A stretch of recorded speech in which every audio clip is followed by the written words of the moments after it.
po papa ko, guys.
Ganyan kapag contraction. Ingatan yung iyong tatay at iyong mga magulang. Kahit na iyong mama, ganyan ang tinatrabaho at hindi mo lang alam na ganyan pala ang trabaho ng inyong nanay at iyong tatay.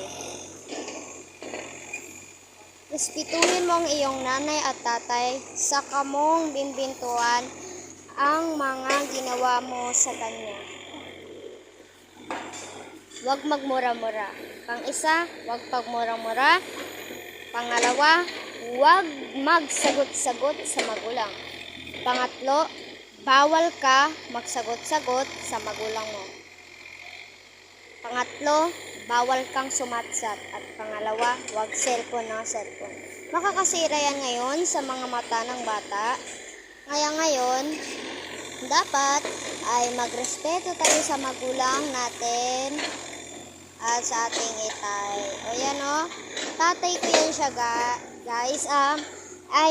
Papa ko siya. Tapos nagiging pastors and buwalan.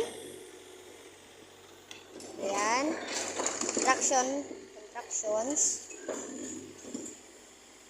Huwag kayo maingay guys. Picture natin siya.